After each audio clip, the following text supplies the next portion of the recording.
Hi, everybody. Welcome back to Disobedient. I'm your host, Peter Arena, and today's guest is Julianne Romanello. Julianne is a mother of four and an independent scholar whose academic research interests include the life and writings of Eric Voegelin, Plato, and Kierkegaard.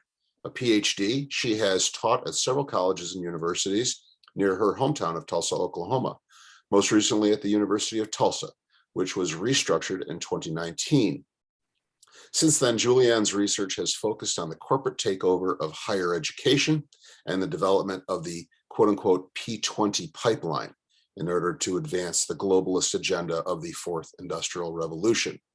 She has appeared on international radio and podcasts, maintains an active social media presence, and proudly boasts having been blocked from the World Economic Forum's Facebook page. Bravo. Her website is Hearts Over Hexagons. I'll have that link in the show notes, so you'll want to go check that out. Julianne Romanello, welcome to Disobedient. Thank How you, are you? Peter. I'm wonderful. Thank you for having me.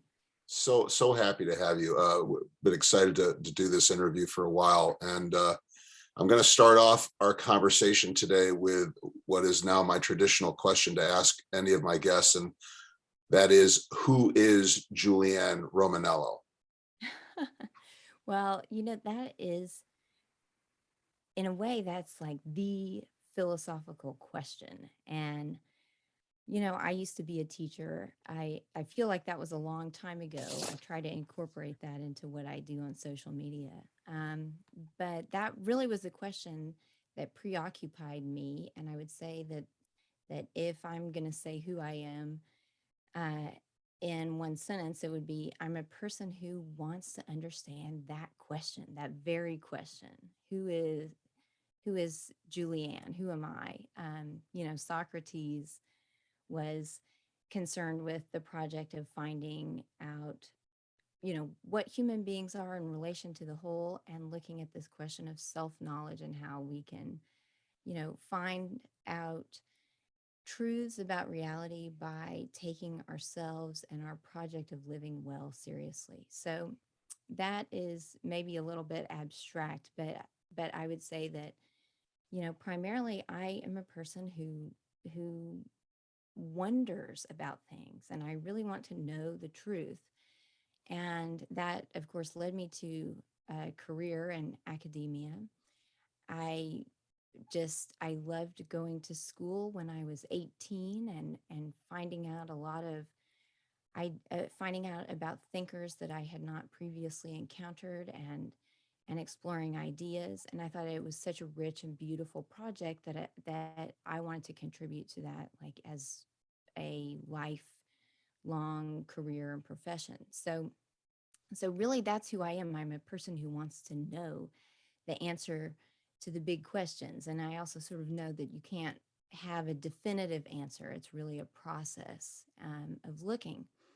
And how that relates to what I do now is that, I mention this in almost every interview because I think it does make things very concrete. But when I was teaching it at the university, and I had wonderful students and I had some great colleagues, and I just, like I said, I love that project of learning.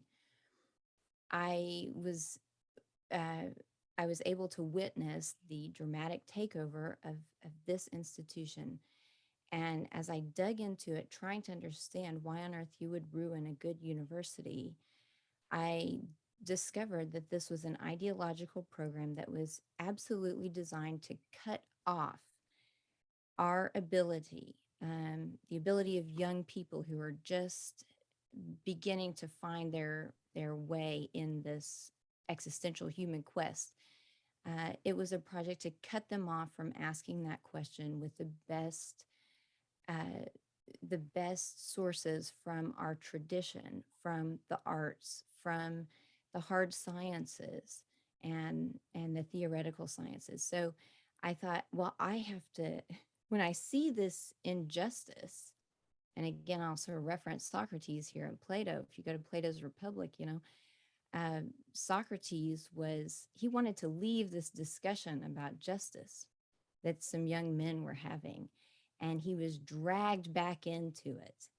And he said, "Well, I just can't abandon the cause of justice." And this is not to compare myself to Socrates, but just to say that when I saw how this ideological program was trying to cut other people off from learning, and that does harm each one of us who consider ourselves as seekers and learners. Uh, Yeah. I thought I have to come to the aid of this. So now what do? I try to show other people what's going on so that they can make their own decision about how to respond to a situation that perhaps without this information that I try to provide, that people like you and so many others have been working for decades to provide to them, they wouldn't be able to really understand what they're up against. So I just want to lay things out on the table so that people can make an informed decision about how to respond to what I see as really the most serious crisis that humanity has ever faced. And that is this deliberate attempt to control minds, to control our ways of communicating with each other, and the images and language that we rely on to undertake this most important question of figuring out who we are as individuals and how we can have a conclusion to our life that is true, good, beautiful. Awesome. Well, so just to go back to this point about these hidden agendas, where you're trying to understand, if I'm understanding what you're saying, basically there are things that are being done where plans are being executed and people are being manipulated unbeknownst to themselves. Yes. And consequently, the idea here is that I want to understand what it is. I want to be informed. I want to know what it is, and I want others to be able to know and have their own ability to discern whether they want to be part of this agenda. Right. Yeah. I mean, my academic training was in political philosophy, and I studied Eric Voegelin, and he was a 20th century political philosopher who was trying to understand the question of how well educated, socially conscious people in Germany could go along with this terrible program of genocide, of totalitarianism, of all of these things. That was his question. And I wrote about him, and I tried to understand his life and ideas, and try to introduce him to a wider audience. So, in looking at Vogelin's life, you have to come to terms with his philosophy of consciousness and history. And one thing that he tries to do is understand symbols of order and disorder. That is, how the language that we use, how the religious symbolisms that we use, and political symbolisms, how those shape our understanding of what's real and what isn't, what's just and what's not just. So, my academic training really prepared me to look at these deformations of language, and how people were being manipulated by terms that have have a common meaning that you and I and the people that I interact with on Facebook and in real life, we use these in certain ways. Well, these resetters or social engineers, they use them in a completely different way, and they do that deliberately. They draw on language that has one common meaning, but they twist it, and they shift that meaning incrementally in order to deceive people. Yeah. And so, in looking at education, I started to find out, well, the reforms to education like Common Core, and this been going on, really, I would say it started in a very strong concerted way in the early 90s. That type of education tried to prevent people from asking questions about say what, some language symbol means. So students today really are not prepared. I mean, to think about whether or not the language that they are hearing means what they think it means. Right. And so, yeah, I try to bring some of that philosophy background, some of literary background to the interpretation of these terms that are bandied about, especially in the corporate world. Just to give people a sense of what is really going on, and how to, sort of fight back with a better language. Well, I think it's first thing that comes to my mind is the fact that George Orwell was first and foremost a linguist, Yeah. and it is in the use of language that we find the most powerful manipulation of people, Yes. and persuasion of people, and their motivations and their actions. Chomsky himself, Noam Chomsky, is another linguist. Yeah. So the use of language, very powerful. Yeah, because there's a thought complex, and this goes back to Aristotle. You have reality, and that's what we're trying to understand. And then uh, you have our thoughts about reality, and then you have language. And those three things they all have the same basic structure. You have a subject, and you have a predicate. And if you look at reality, we say that there is a sort of foundation to it, and then we understand reality by assuming this foundation, and then trying to describe what's been added on to it. Mhm. Well, language works the same way. You have a subject, and then you add predicates and other things to it, and we think through language. You know, you and you have a dialogue in your mind that's going on, and it operates with that same subject predicate structure. So I think that these resetters, they understand that perfectly well. And they know that if you shape the way people think, if you constrict their perception of reality, you can control them. If you change the language, you can change their thoughts, you can actually change reality, or as it's perceived, what is practically real to a certain group of people. So, you know, I think of people like you, me, Cindy, Nikki Rapana, many others that do this. I sort of think of us as like a group that tries to bust open reality for other people. We try to say, hey, this is what has been hidden. This is the fullness of it that you need to understand in order to really make sure that your thoughts and your own internal dialogue match what is out there and is objective. Yeah. You know, Well, let's step back a little bit and ask the question: who are these resetters, and why are they employing this philosophy, this methodology, and to what end? Uh, and via what techniques are they yeah. effectively doing what you've just spoken of? Yeah. I mean, who is the they that's behind all this, Tough right? one. Tough That's one. the big question. Yeah.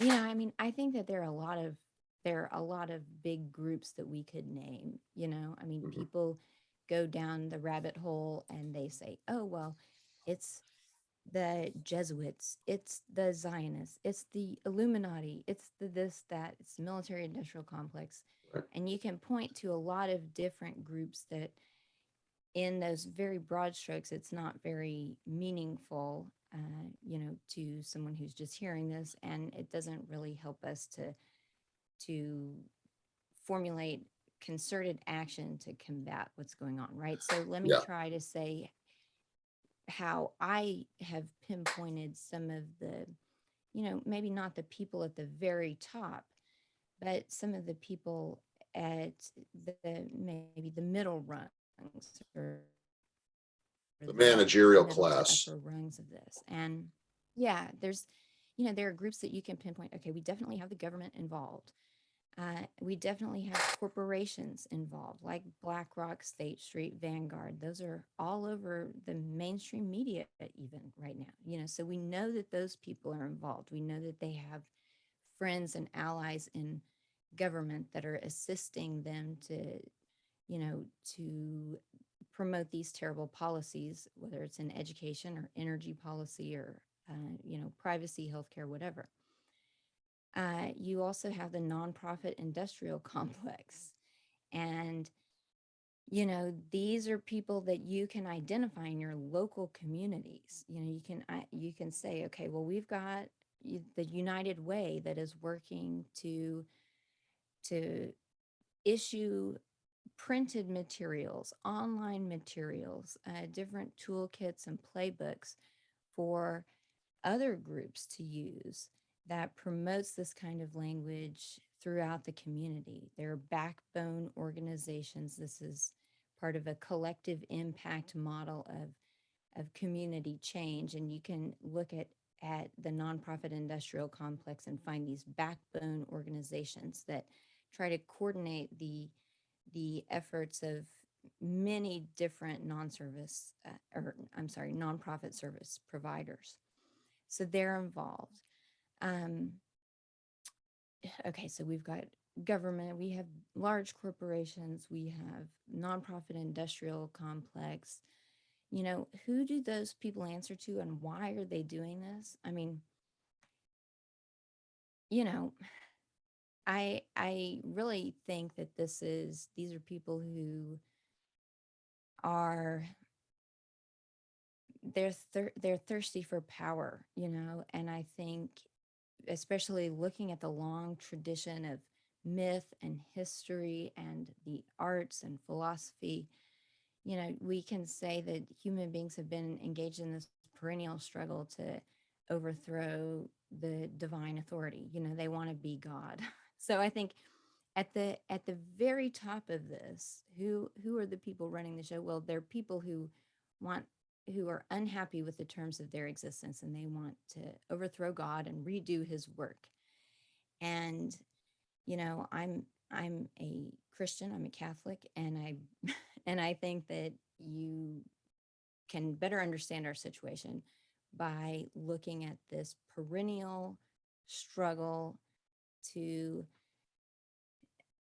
to try to control the terms of our own existence. And every single person, from the very powerful to the very weak, we all have that urge. And so you have some, I think, very powerful people at the top that maybe we're unable to identify, and they have been able to select, different powerful classes that we do have access to. And these are these mediating institutions, government, nonprofit, military, and so on, that they're hungry for power, and they are willing to participate in this project of social engineering in order to gain approval from people that they idolize, and then also to try to, in their own lives, feel that power. And you have then you have a trickle down effect, and that trickle down effect, this this idea that we can create a paradise on earth, a utopia that is really given to us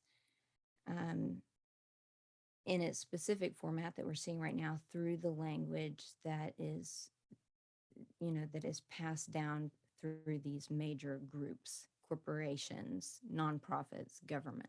They have marketing agencies that serve them, and they have established the main language that's going to become the building blocks of this utopia that all of us sort of want to build.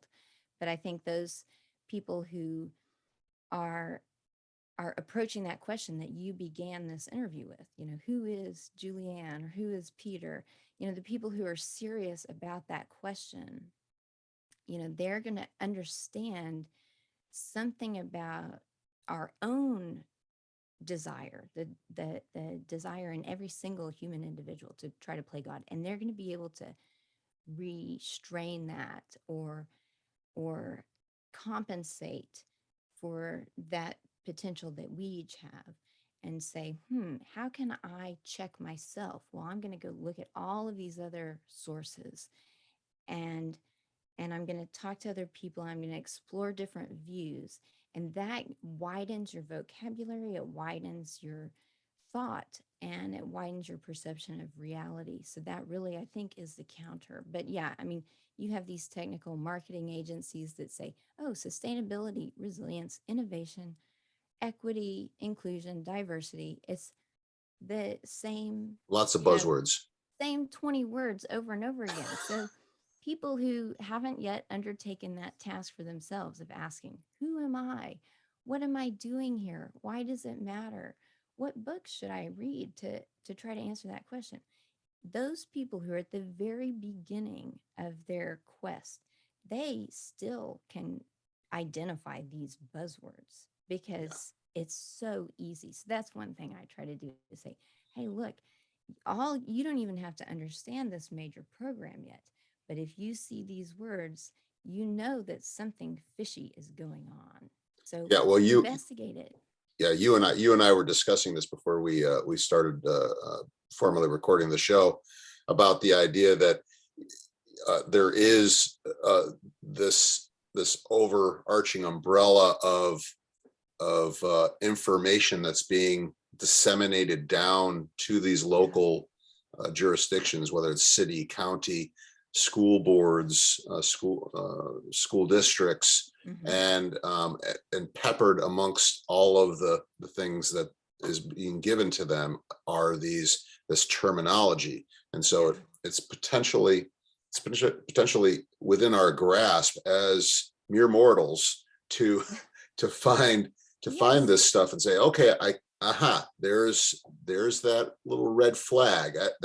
Yeah. I see where this is coming from.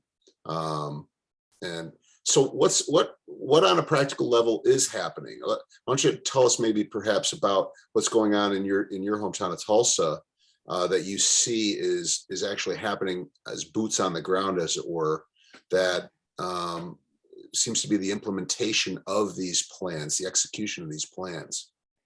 Yeah, I mean, basically, yeah, and Tulsa is a pilot city. So if you look at what's happening here, it will give you clues as to what is happening everywhere.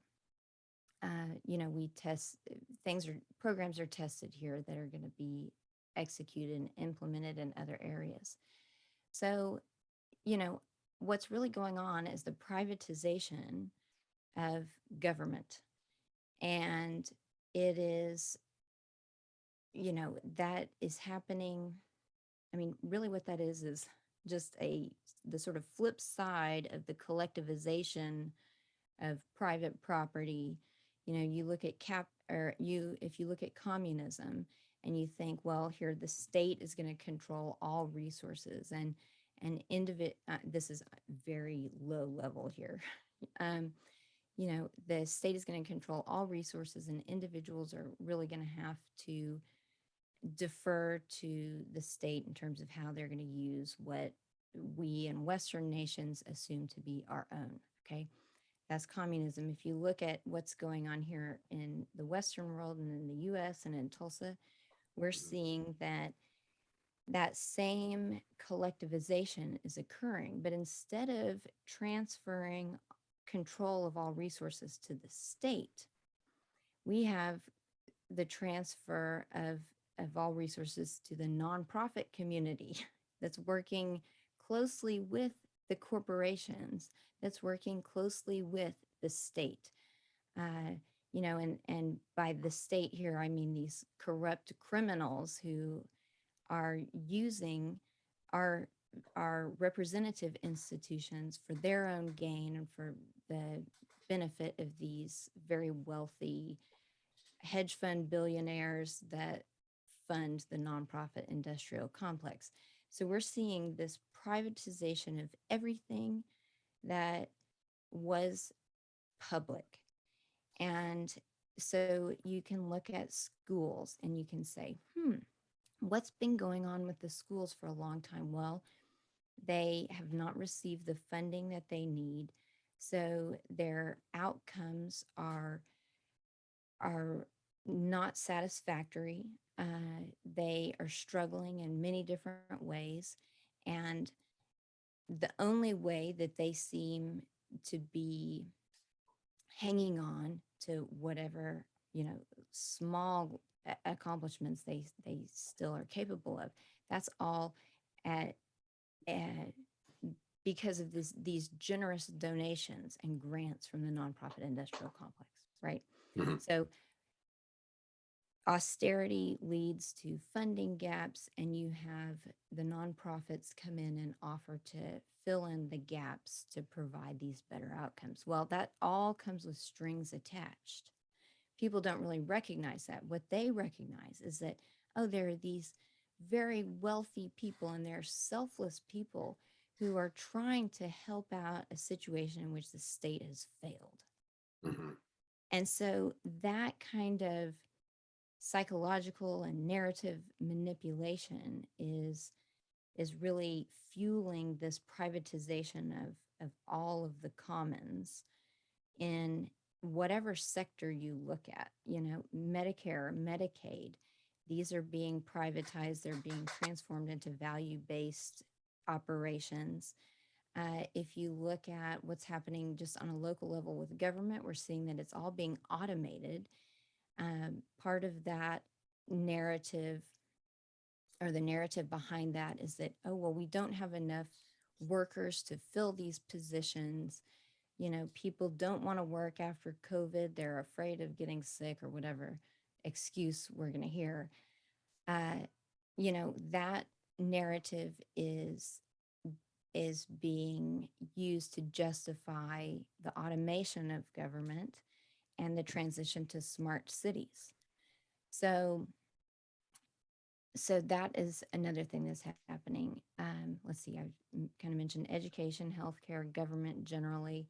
We're watching the transition to mega regions, and this goes to the national question.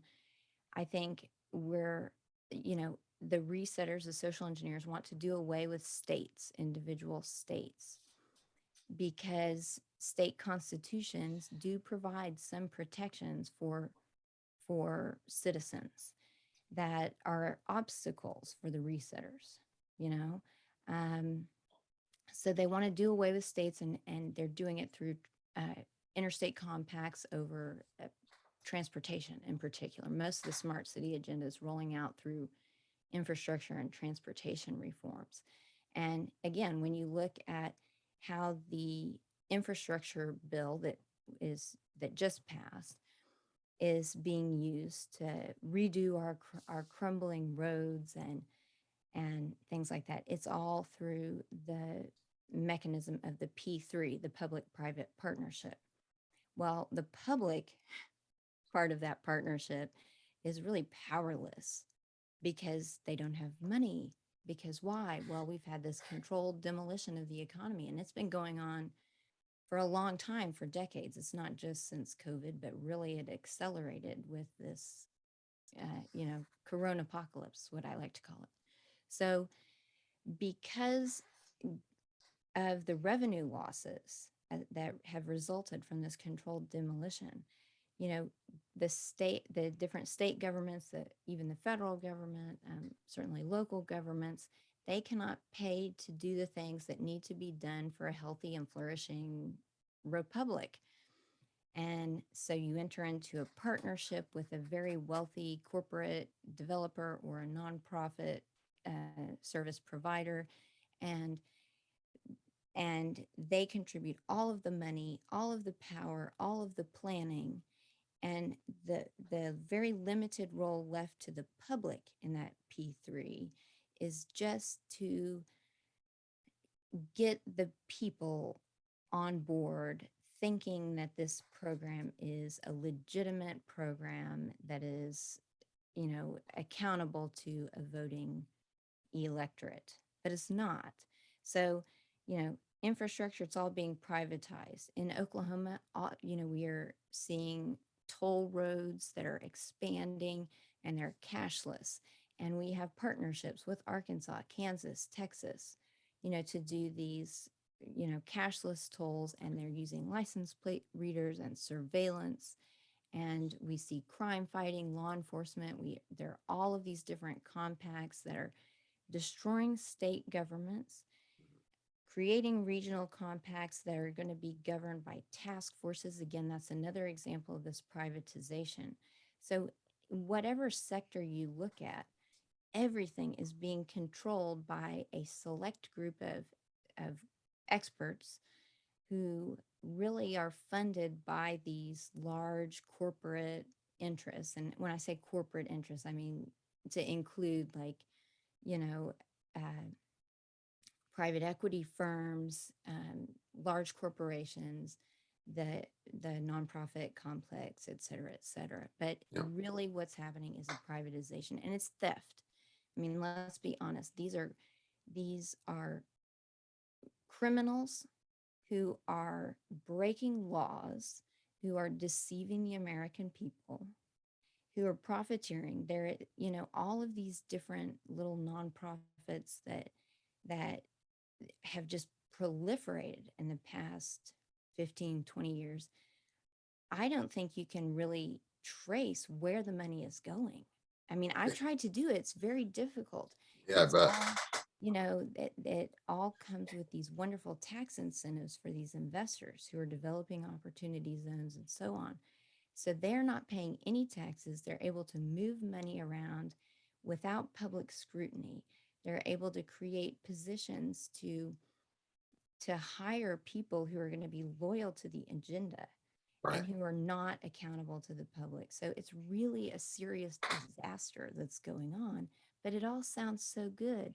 Equity, inclusion, sustainability, Right. right? Well, and the other thing is that when things eventually fall apart and through either mismanagement or embezzlement, who's left holding the bag but the taxpayers? Right. And these private corporations lack any accountability. And Yeah. well, we can't do anything.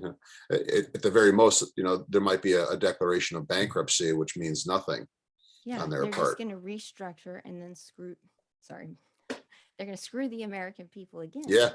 And, before Say we it. started recording, I mentioned this, this information that I just sort of dug up about Kenneth Feinberg, who mediated the settlement for the 9/11 Victims Fund. Right. And he's been on every major victims compensation fund settlement in the past 3 decades. And what has he been doing? He's been using the power of, of federal law, of state laws, to remove liability from private corporations, from individuals who have committed crimes, and buying people's loyalty at the taxpayer expense. And I read, I think it was from the Rand Corporation, there was a study about the 9/11 compensation fund, and I was looking at how the legislation was passed. And and in this published study, it said, well, the American people would never have accepted this kind of transfer of taxpayer monies to the the individuals who were victims of this horrible crime if the situation hadn't been the sort of ultimate crisis that 9/11 was. you know you create this massive crisis, and you create uh terrible trauma and suffering. And I mean, despite what I've said about original sin, and we all want to be, we have this potential to want to, usurp God. Like, we're still created beings who were created good. I mean, and these are my philosophical and theological assumptions here, but most people, I believe, do want to help their fellow man. And we don't like to see suffering in others, you know? I mean, besides a few sickos that are at the top of this thing, most of us want to help. So when we hear about this terrible disaster at 9/11, and we hear about this compensation fund, then we think, oh, well, this is a good idea, and our heartstrings are pulled. And we're not thinking about the Yeah. legal implications of this. Yeah. And these, these resetters who have done plenty of research in behavioral psychology and human motivation, they know exactly how to fabricate a crisis and then use that crisis to sneak in these very devious reforms. So, people need to be on guard. And when we look at the stinger, that people have gotten to protect them against COVID, I think there are going to be a lot of injuries. Mhm. There already have been. And there will be a But compensation fund that will be created in order for them to be exonerated from any culpability, yes, just like they were with 9/11 and all these other compensation funds. It's a Sandy function Hook, of hush money, basically. exactly. Boston Massacre, the opioid crisis that's here in Oklahoma. And again, if you look into the way that those deals were structured, it really opened the door for these, what is it? It's multi-district litigation, MDL agreements. And this is something that Feinberg is sort of known for orchestrating here. And what those, if I understand correctly, I've just started to look into this, and I'm not a law professor at all, but these multi district litigation agreements enable, people who would like to sue corporations to do it. Well, let's say all of those allegations, all of those claims can be lumped into one large class action suit, basically, and that has the effect of sort of standardizing our judicial system. So it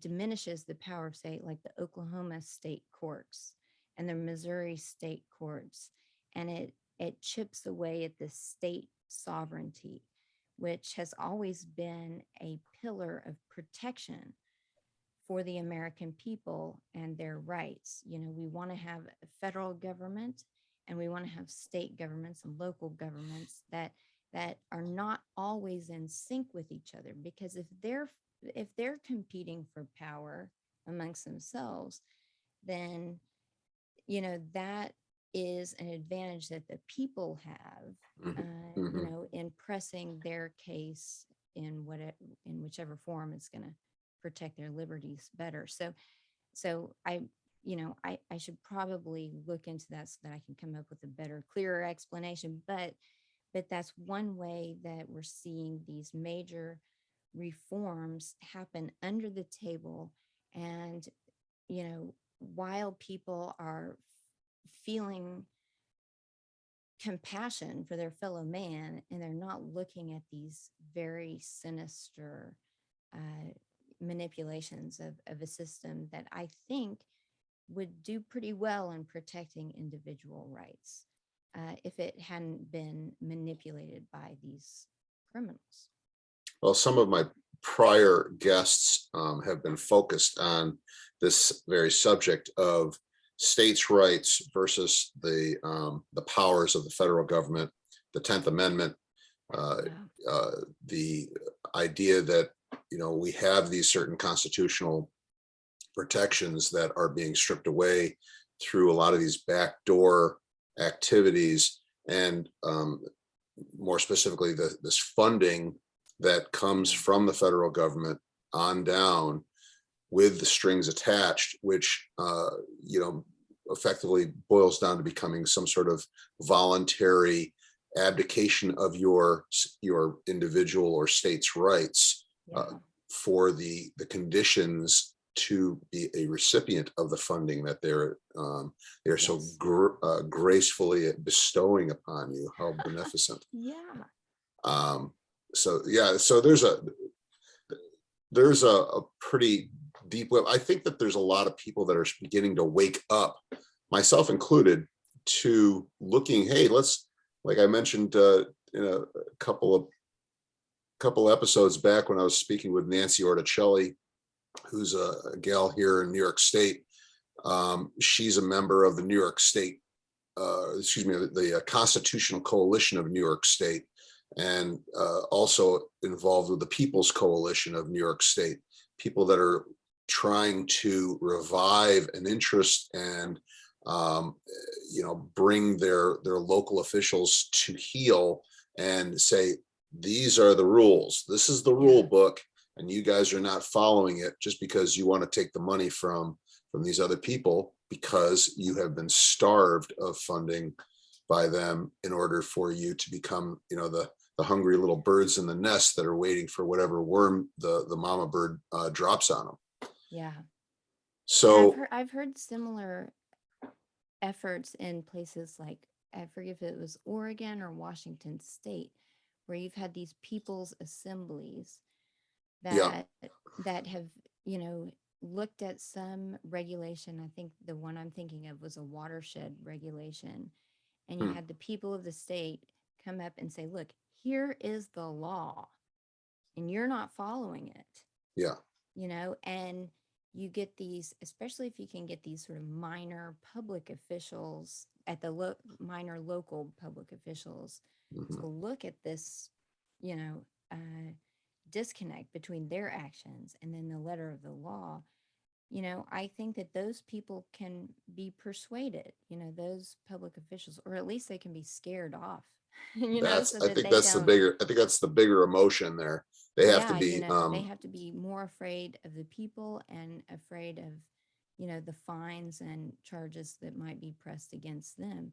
yeah, And, I talked to someone here in Oklahoma who has worked with a people's assembly group, and, I there's so many different avenues for action. This is sort of on my laundry list of things to do, but right, that I think those kinds of groups are doing very good work because it is citizen audits of local action. And I think that's going to be very effective. And if we could get each small town and mid-sized city in America to have a small group of people who are doing this. Now you've got to have resources and you have to have leisure time. And we're all short on those right now.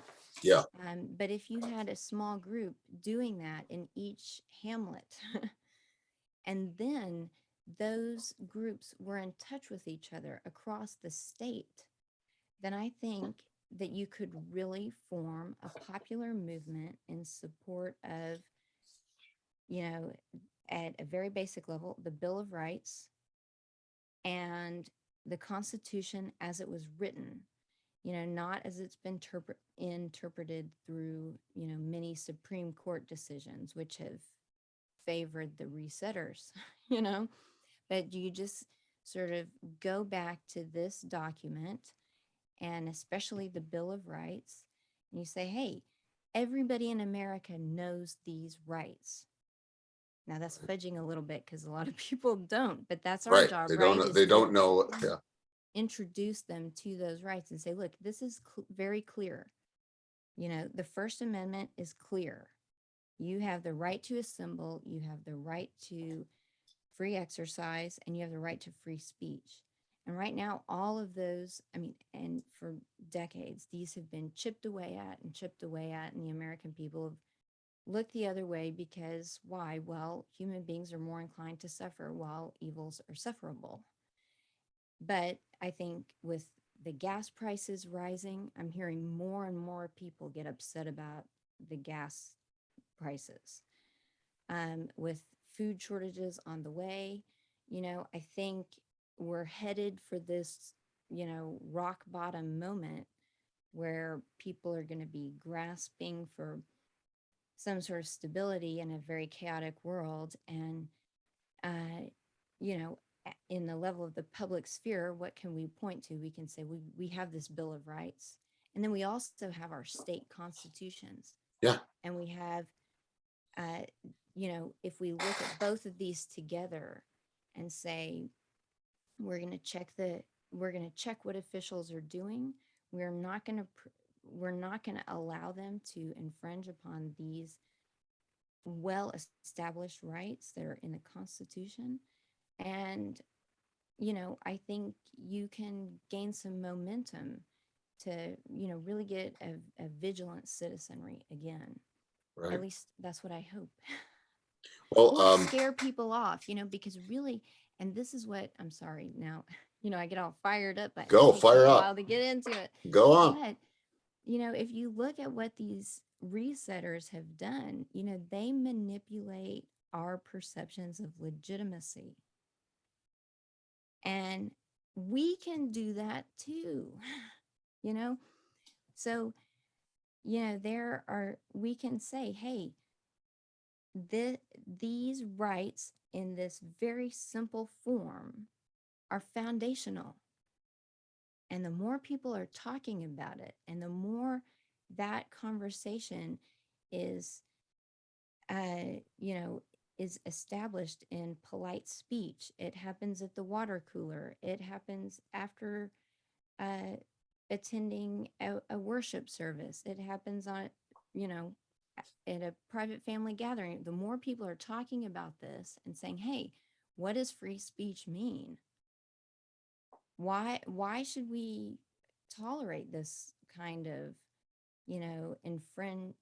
infringement of this very crucial right? Mm.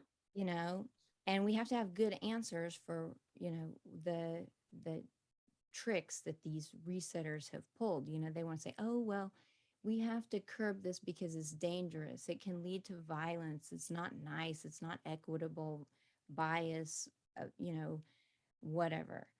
And if you can get a small group of people who have some data to show why those resetters reasons are wrong, that can be very powerful. And I've seen that happen at community meetings here in Tulsa. I went to one about these license plate readers, and I had all of my facts about who was funding it sort of written down and prepared. So in my 3 minutes, you can give many different concrete facts. You say this person, this person, this person is doing this, and this is what it's for. People can't argue with you. But then there was another gentleman there who I happen to know through public school advocacy, and he just knew some of these regulations about right of way and data collection and placing things, Yeah. in public areas. And you just bring it up, and I can tell you just from watching it, these public officials squirm. I So if bet. you have 2 to 3 people go to a community meeting, and if you pick them strategically, there were police officers at this one that I'm talking about. So you go to one where you have lots of police officers there who tend, I think, to care about law and order somewhat. I'm an optimist. They hear this, and you say, you're breaking the law, and you're saying these bad guys are funding this stuff. Well, that, I think, is going to just help this public conversation. Yeah. And we take back our narrative. Yeah, I think we've seen the awakening of a slumbering giant in the form of the American people and people around the world, frankly, who are seeing what's going on here, what is effectively a massive power grab, and what I have difficulty articulating, but seems to be a global coup of of control, and through digital surveillance Yeah. and this security state that seems to be ramping up more and more. This Yeah. notion that you were talking about earlier, though, what I would call a preemptive deprivation of rights. Yeah. This idea that we don't, we have all of these rights, but oh well, we've got to prevent you from saying those things or doing those things because you might in the future hurt someone. Yeah. It's the same sort of thing we saw with the lockdowns and the mandates and all these ordinances that effectively kept people from doing things, because you might hurt somebody because you're infectious. Yeah. And so it harkens back to this idea of preemptive war through the Bush administration, post 9/11. Well, we've got to attack them before they attack us. And so basically my point of view is that, oh, that's all well and fine, but we already have laws in place so that if someone does, quote unquote, harm someone through their speech, there's libel laws. If someone hurts another person with a firearm, there are laws against murder and all these other things that are already on the books. Big Yeah. walls full of books Yeah. of U.S. code that Yeah. basically govern these things already. Once you go beyond the responsible use of the rights that were not given to us, that we already possess and are only basically enshrined and Yeah. codified in the Constitution. Yeah. I mean, it's a move to a pre-crime society, like prevention of crime. And, one thing I write a lot about on social media is this impact investing, and social impact finance. And that is really a financial model that's based on looking at future cost offsets of different social policies. So it's the same sort of model, the same sort of approach to controlling human beings. You say, well, it's cheaper to prevent something, or it's less dangerous and traumatic to prevent some harm than to have to deal with it afterward. And if you look at all of the narrative, I mean, we had a shooting in Tulsa this past week, and I mean, I've sort of been distracted with some other things, but I was just reading up on it a little bit, and you can tell that the way that the mainstream media is reporting on that event, it is designed to to to convince the public that we need to be preventing these sorts of attacks again. Okay, so the public has just been inundated with this prevention narrative. But to your point, yeah, we already have laws on the books that deal with those situations, right? So that's one thing. And whenever we see these prevention policies rolling out, whether it's a financing package or some sort of control and policing and surveillance package that's rolling out, people need to, one, not assume that someone else is looking into this, and two, they need to go find the law that governs those types of scenarios, and then raise the question at a public meeting, in a letter to the editor, although most newspapers probably wouldn't print it, but in some sort of public forum, you know, show, here's the code that governs this. This is the one that's been approved by the voting public. And you call people to task on this. But also, then you need to sort of educate people about how difficult it is to predict the future. You know, and just go back and look Yeah. at all of the prevention policies that have been tried and that have failed. So what did the war in Iraq get us? Hmm. I mean, did it get us a more stable world? No, The opposite. not at all. Quite the opposite. Yeah, and if you have real data to show how these programs have all failed, Yeah. or Yeah. given rise to conditions that require more surveillance and more money to address these problems, I think you can start to convince people, but you have to have more voices talking about this kind of stuff, because it's not popular to criticize programs that are framed in the language of trying to help others. So it's just like these victims' compensations fund.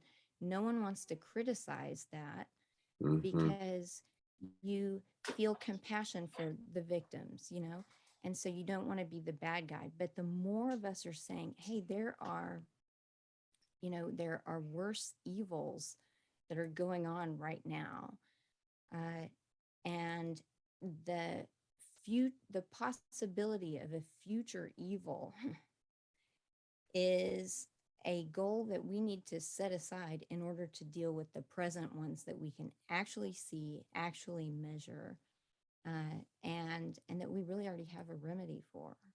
So yeah, I mean, and that again, it goes to back. I think it really, that lie about future cost offset and prevention and pre-crime units, I think that lie goes to this, the spiritual dimension of what we're dealing with, Very much because so. it's really, it is a quest for absolute certainty and foreknowledge. And, is that is beyond what human beings were granted in our Well, nature.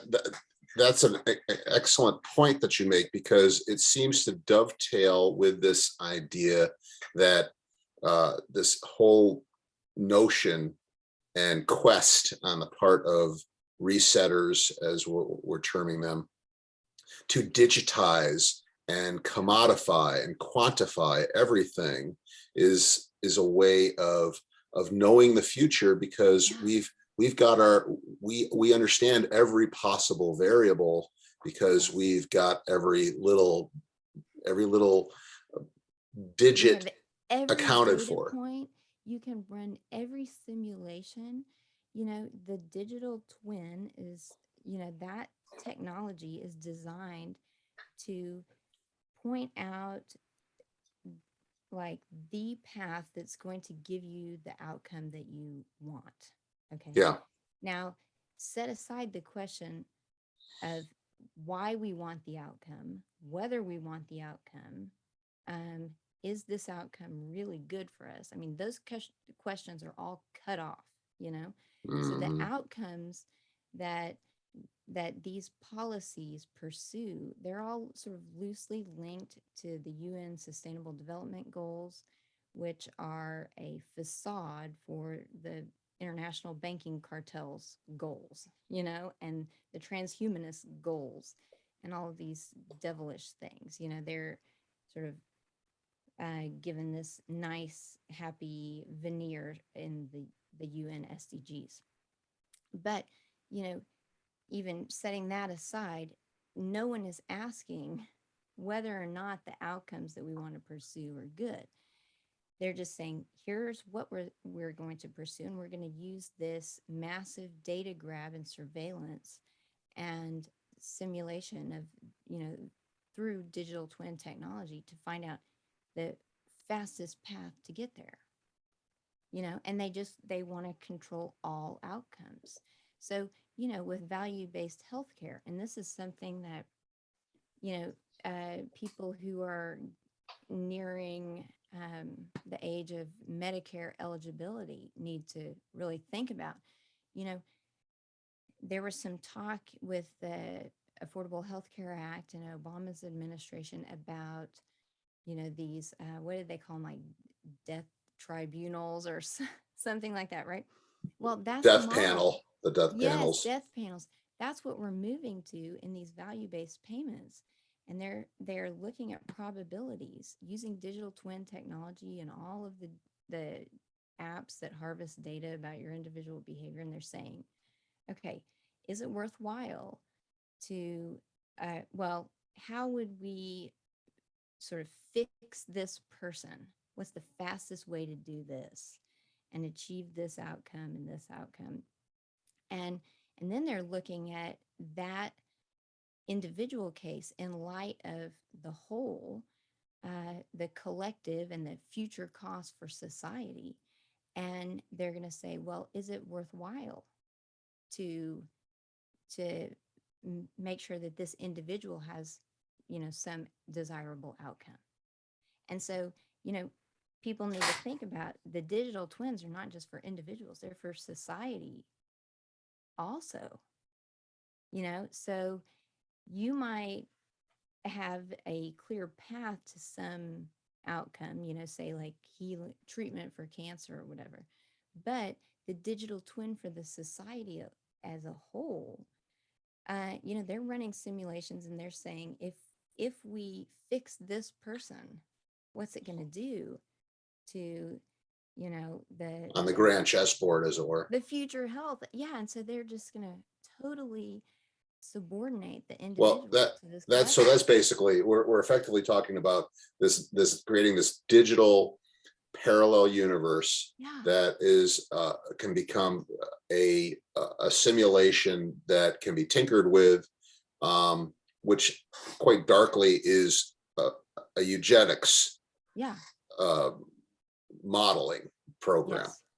Yeah, I think it is. Yeah. Definitely. I mean, the people who created this mess that we're in, and the history is too long to get into now. But if you just look at the 20th century and you look at who has, what generated the wealth behind these corporations and foundations that are backing these reset policies. Mm-hmm. It was extractive. It was exploitative. It was, you know, it was looking for ways to, you know, offer artificial values to people. It was deceptive, and it did have, I think, the effect of, a lot of these industrial policies did have the effect of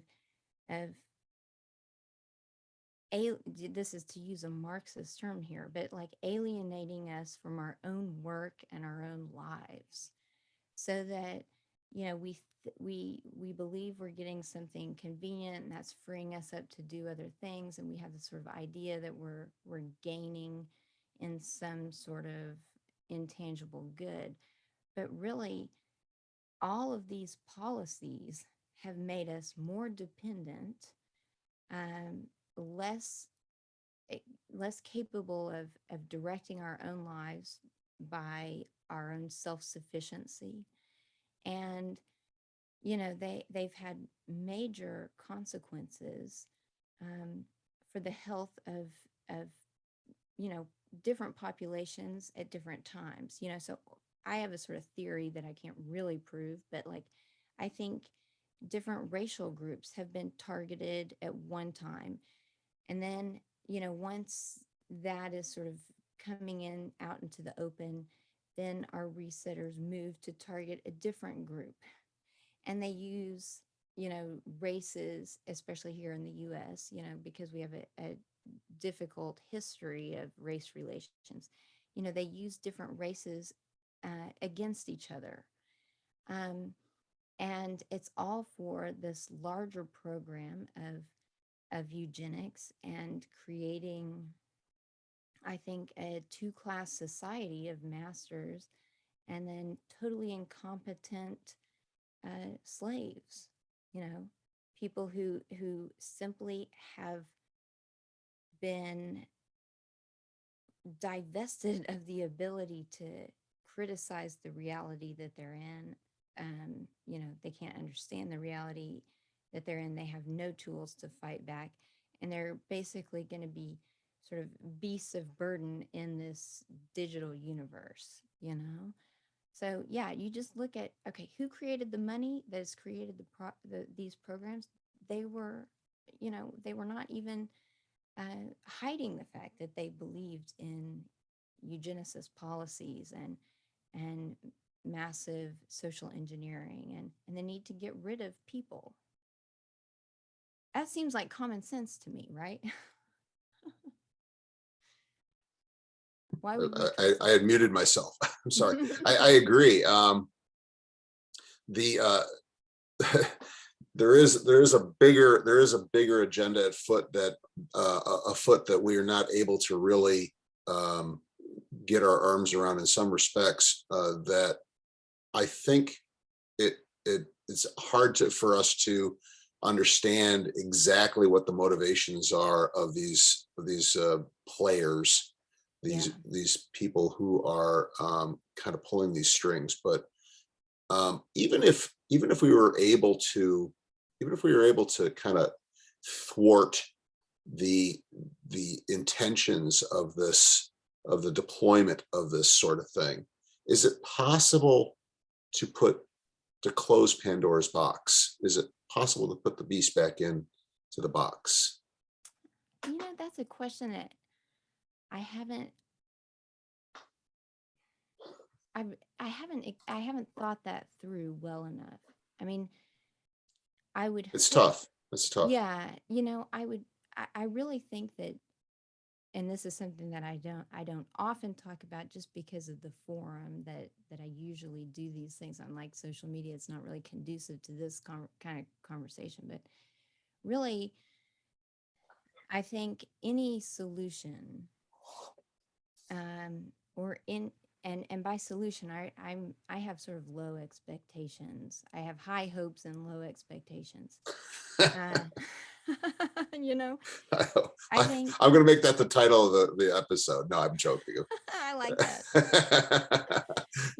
It's really going to depend on a sort of spiritual reckoning in each individual.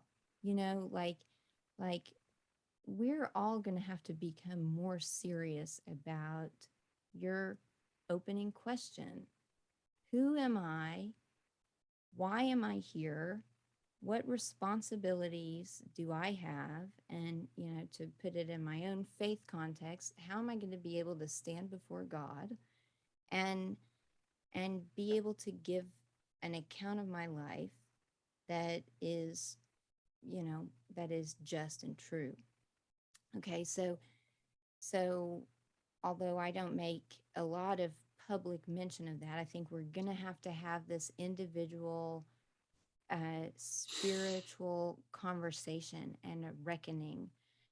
And if we could get people to take that seriously, Mm-hmm. then I think you would cultivate characters like, not cartoon characters. I mean, like a durable, consistent, and integrated person, Mm-hmm. uh, who would be on guard against these types of policies, like sneaking in different ways. So I think you would have people who were more aware of what came out of Pandora's box, and maybe we would have a larger understanding of the dynamics of good and evil and justice and injustice, in order to really start to ask these questions anew. What do I owe to society? What do I owe to my creator? What do I owe to myself? And if you had more spiritually and intellectually serious people, then perhaps you could shove things back inside for a time. Mm-hmm. But again, and this goes to my own assumptions about reality, I mean, I think that we do have this permanent potential for screwing things up. you know? So if we, I don't think any serious spiritual and intellectual investigation of justice is going to result in the conclusion that we can finally take care of these things. Right. Right. Once you've gotten to that point and thinking, well, I can come up with a permanent solution and I can prevent this from happening again, then you have lapsed into this ideological territory. Yeah. Yeah. So I think, this is what I hope. I'm sort of speculating wildly here, but I hope that this is, what people can see about the real beauty of human beings over and above machines and algorithms and everything else, is that, those robots and algorithms, they're programmed to do a certain set of things. And yeah, we have this machine learning, and it's informed by all of the harvesting of human social and emotional data, whatever. But that is never going to compete with human creativity and human self-awareness and being created in the image of God. And I know Cindy, on her talk with you, she was mentioning this, like artificial intelligence can never compete with human intelligence. And, if we realize we as human beings have this unique ability to perceive our limitations, our potential, and our limits, and not to be daunted by impossible odds, not to be so deluded that we totally miscalculate our potential for success, but seeing the real um, terrible situation that we're facing, we are still capable of doing something that seems very irrational, and that is resisting it, right? We can do that. The machines can't. They would look at this and they would make a cold calculation and they would say, we have no chance of success. Abort, abort program. But I think when you realize that there are they can't be disobedient. They can't. We can though.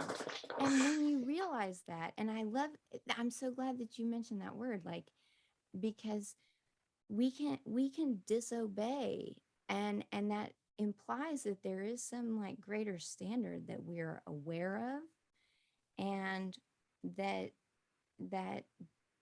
has a sort of moral purchase on our conscience, Mhm. right?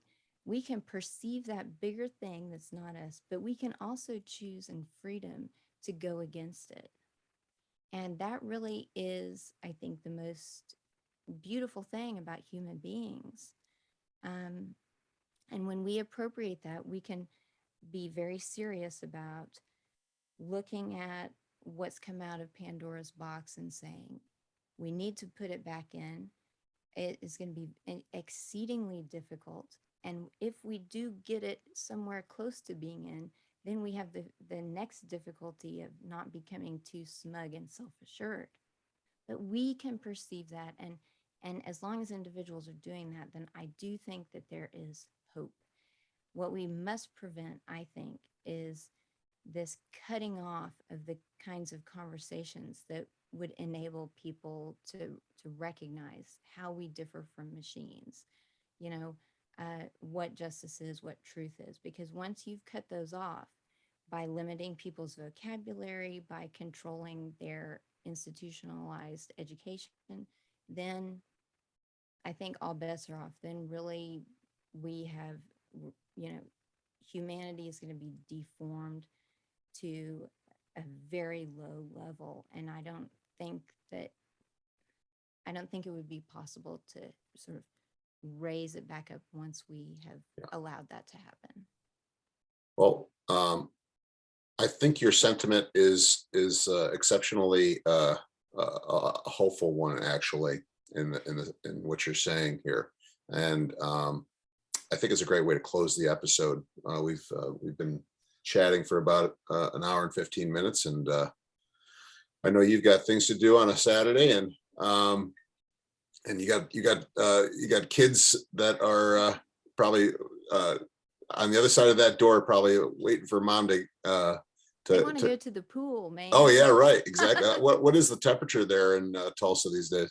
Actually, it's been beautiful. It's been about 75, 80 degrees, so it's a little cool for Yeah, the that's pool. where we're at here in upstate New York too. It's been nice. So Yeah.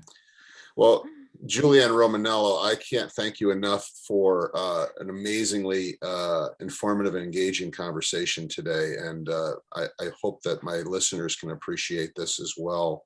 And once again, for folks who are listening, heartsoverhexagons.com is Julianne's website. She's on Facebook. That's how I met you. Anywhere else people can contact you? Yeah, I'm on LinkedIn. I have a little YouTube channel. Everything is sort of in progress, but What's thank you your for YouTube channel? Is it's it Hearts Over Hexagons. Hearts Over Hexagons? Okay, Yeah. excellent. So thank you for having me, Peter. I have this public Facebook, and I try to interact as much as I can. It's hard to keep up, but the more I really have a great group of friends who are on my page. So even if I don't respond, somebody of very high quality, I'm sure will. So thank you again for having me. Yeah, thank you. You take care. We'll talk again soon, I hope. Okay, bye bye. Okay, bye.